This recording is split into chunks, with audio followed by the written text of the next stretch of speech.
Primero, adenosina desaminasa ADEA. La medida de la actividad de la adenosina desaminasa en el líquido pleural es útil para el diagnóstico de la tuberculosis.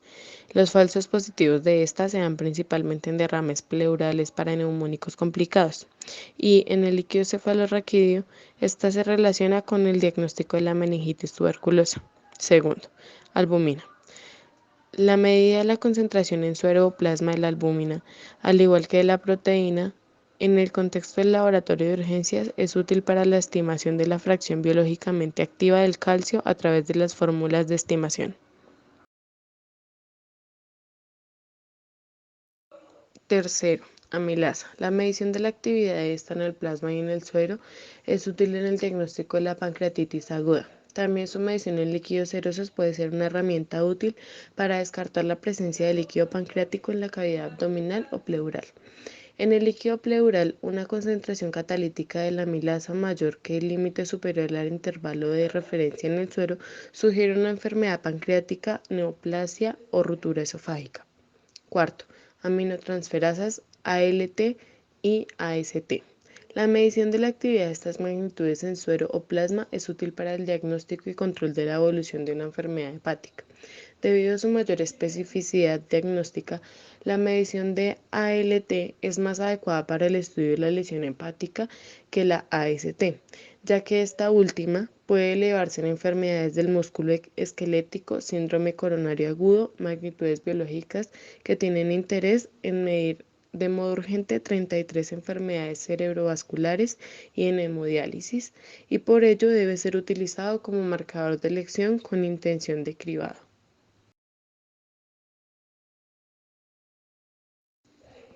Amonio. La medición de la concentración del amonio en el plasma tiene interés para el diagnóstico de algunos trastornos congénitos del metabolismo, para el diagnóstico precoz del síndrome de Rey y para establecer el origen en cambios de conducta o el grado de conciencia de pacientes con cirrosis hepática avanzada. Sexto, análisis semicuantitativo de la orina y sedimento de la orina. El análisis de orina mediante tira reactiva como prueba de cribado y el estudio microscópico del sedimento contribuyen a la obtención de información sobre el estado funcional del riñón y lesiones que pudieran afectarlo, la detección de alteraciones de las vías urinarias y la detección de alteraciones metabólicas y funcionales de otros órganos como el hígado.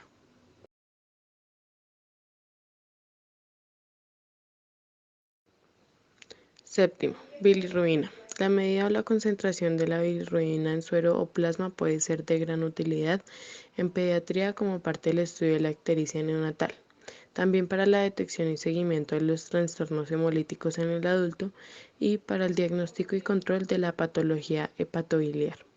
Octavo, calcio y calcio ionizado. Las alteraciones en la concentración en sangre de calcio son frecuentes y pueden constituir una urgencia vital.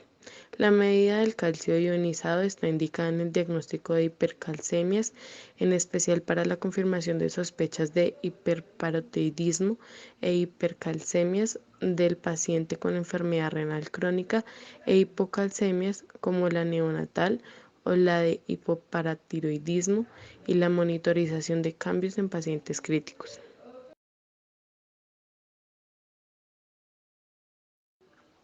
Noveno, cloruro.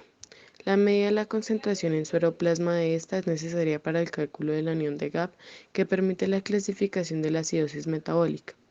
Y en la orina, la medida del anión de cloruro es útil en el estudio de la alcalosis metabólica y de la acidosis metabólica hiperclorémica o con anión de Gap normal. Décimo, coriogonadotropina humana, HCG. En suero o plasma, la medida de la concentración de la fracción beta de HCG es de utilidad para el diagnóstico y seguimiento en la enfermedad trofoblástica gestacional, para el diagnóstico y seguimiento del embarazo ectópico, la evaluación del tratamiento metotrexato en gestantes en embarazo ectópico y en caso de metrorragia para comprobar la evolución de la gestación. Décimo primero, creatina sinasa, CK.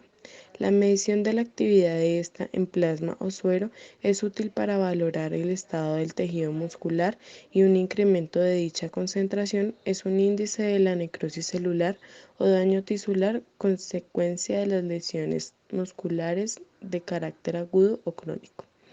12. Creatinina.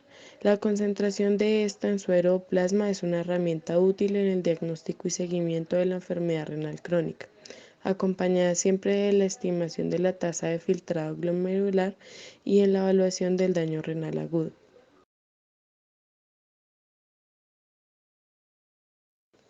13. Drogas de abuso y tóxico. Hacen referencia a un grupo de sustancias que se utilizan al margen de las indicaciones o dosis terapéuticas y cuyo consumo conlleva cuadros clínicos físicos y conductuales caracterizados por la tolerancia y la dependencia. Son cuadros clínicos inespecíficos que requieren intervenciones médicas orientadas sobre todo a mantener constantes vitales del paciente y a que haya la administración de antídotos en el momento. 14. Etanol. La medición de la concentración de etanol en la sangre con finalidad clínica tiene interés ante la sospecha de intoxicación por la ingesta de etanol, permitiendo establecer un diagnóstico diferencial respecto al consumo de otras sustancias depresoras del sistema nervioso central. 15. Fármacos. Estos constituyen un amplio grupo de magnitudes cuya determinación requiere en algunos casos de la disponibilidad de técnicas no habituales en un laboratorio de urgencias. Son aquellos que con más frecuencia se ven implicados en una urgencia médica ante sospechas de intoxicación o estados subterapéuticos que requieren ajuste de dosis. Ejemplo, acetaminofén, antiepilépticos, digoxina, salicilatos. 16. Fosfatasa alcalina, ALP. La actividad de esta en plasma o en suero es la magnitud bioquímica con mayor sensibilidad diagnóstica para la colestasis, siendo su aumento un indicador de obstrucción biliar intrahepática. 17. Glucosa. En el contexto de la urgencia médica, la medida de la glucosa sérica o plasmática es útil en la detección y seguimiento de los cuadros de hiper e hipoglucemia. 18. Hemoglobina y sus fracciones. La coximetría es una técnica espectrofotométrica que permite determinar la concentración en sangre de la hemoglobina, cuyo valor permite la detección de anemia y sus derivados. Sus principales indicaciones al valorar son: primero, la cianosis observada en el examen físico. Segundo, la posible presencia o severidad de la enfermedad o disfunción pulmonar y o cardíaca. Tercero, la historia o sospecha de exposición aguda o crónica a monóxido de carbono o a materiales tóxicos como los analgésicos locales que interfieren con las reacciones del oxígeno y la hemoglobina. 19. Ion sodio. La medida de este en suero o plasma es de interés para la detección y control de la evolución y del tratamiento de los trastornos del metabolismo del sodio, hiponatremia e hipernatremia, y para el cálculo del ion de GAP. Es necesario para la clasificación de la acidosis metabólica. 20. Lactato. La definición de la sepsis establece este como uno de los criterios para el diagnóstico de shock séptico. La causa más frecuente de la elevación de la concentración de lactato en sangre es la hipoxia tisular. 21. Lactato deshidrogenasa, LDH. La medida de la actividad en suero o plasma de esta es útil en el diagnóstico y seguimiento de las anemias hemolíticas, así como en el seguimiento de las patologías caracterizadas por un intenso recambio celular como las neoplasias. 22. Magnesio. La determinación en suero o plasma del magnesio tiene utilidad para la monitorización de su concentración tras la administración de sulfato de magnesio para la prevención o tratamiento de las convulsiones en gestantes con diagnósticos de preeclampsia o eclampsia, para la neuroprotección fetal previa al parto pretérmino o para la prolongación de la gestación.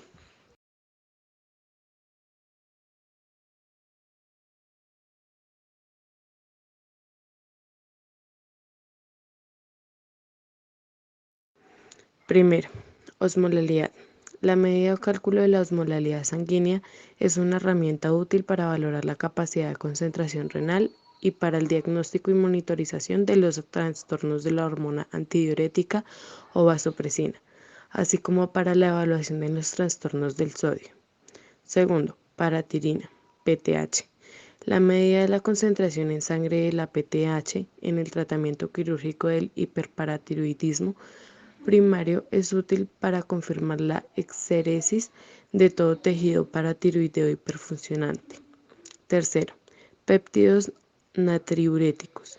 En el contexto de la urgencia médica, la medida de estos péptidos son una herramienta útil como criterio para descartar un posible origen cardíaco en pacientes que presentan disnea de origen incierto. Cuarto, procalcitonina PTC. La medición de su concentración en suero o plasma resulta de gran utilidad para el diagnóstico de la infección. La valoración de la severidad es un biomarcador pronóstico en la pancreatitis aguda y su medida es útil en pacientes con insuficiencia cardíaca aguda y sospecha de infección coexistente, especialmente para el diagnóstico diferencial de la neumonía. Quinto, proteína. En el estudio de los líquidos serosos, la determinación de su concentración en las muestras obtenidas simultáneamente de suero o plasma para el diagnóstico diferencial entre PBE y peritonitis bacteriana secundaria. Sexto, proteína C reactiva, PCR. Es una proteína de fase aguda liberada en respuesta a cualquier tipo de inflamación aguda, incluyendo infecciones víricas, bacterianas localizadas y otros procesos inflamatorios. Su medida en suero o plasma ha sido considerada como marcador clásico de la respuesta inflamatoria, pero con su uso con fines diagnósticos en cuadros infecciosos. Séptimo, troponina. Su determinación forma parte de los criterios para el diagnóstico del síndrome coronario agudo, reinfarto y del infarto perioperatorio tras cirugía de injerto aortocoronario y tras intervencionismo coronario percutáneo agudo. Octavo, urato. Estudios recientes sugieren que la concentración en suero o plasma de ácido úrico puede ser una magnitud útil en el diagnóstico de la preeclampsia precoz y tardía en un servicio de urgencias. Noveno, urea. Su concentración en suero o plasma es útil para el diagnóstico y control de las alteraciones de la función renal.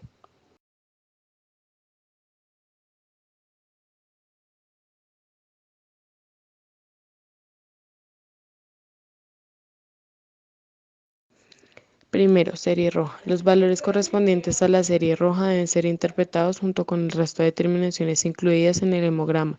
El aumento de la concentración de la hemoglobina con eritrosis se define como poliglobulia, mientras que la anemia se define por la disminución de la concentración de hemoglobina. Segundo, serie blanca. Los leucocitos se dividen en granulocitos o polimorfonucleares como los neutrófilos segmentados, no segmentados, eosinófilos y basófilos, y células mononucleadas como los linfocitos y los monocitos. Tercero, serie plaquetar. Las plaquetas juegan un papel fundamental en la homeostasia, siendo su determinación en urgencias de suma importancia para la valoración clínica del paciente. Las principales consecuencias clínicas derivadas del recuento de plaquetas obtenido en el hemograma se traducen en riesgo hemorrágico y o protrombótico. Recuento celular de líquidos biológicos. El recuento de leucocitos en líquidos biológicos, así como su recuento diferencial, es de utilidad diagnóstica. Si predominan en ellos los neutrófilos, el hallazgo es sugestivo de una infección bacteriana o de procesos inflamatorios agudos. El hallazgo de eosinófilos puede estar asociado a diferentes patologías, tales como infecciones parasitarias o alergenos, entre otros. La presencia de linfocitos se relaciona mayoritariamente con procesos inflamatorios crónicos y pueden ofrecer un aspecto estimulado con basofilia aumentada. También pueden observarse células aisladas plasmáticas de morfología normal. Pruebas de coagulación. Primero, dímero D. El aumento en sangre del dímero D indica la activación del sistema fibrinolítico por acción directa de la plasmina. Es una herramienta útil como criterio de exclusión de la enfermedad tromboembólica venosa y la coagulación intravascular diseminada. Segundo, fibrinógeno. Su cuantificación mediante el método Claus tiene importancia en el diagnóstico y tratamiento de las hipofibrinogemias congénitas y adquiridas. Tercero, tiempo de prototrombina TP. Su estudio es básico en el diagnóstico y tratamiento de coagulopatías congénitas y adquiridas, tales como la hepatopatía o coagulopatía de consumo. Cuarto, tiempo de tromboplastina parcial activada, TTPA. Su determinación es particularmente útil en el manejo de las coagulopatías adquiridas y congénitas, tales como la enfermedad de von Willebrand y hemofilia. Quinto, tromboelastografía. Su utilización está restringida habitualmente al servicio de anestesia y unidades de coagulación en determinadas situaciones clínicas, tales como trasplantes.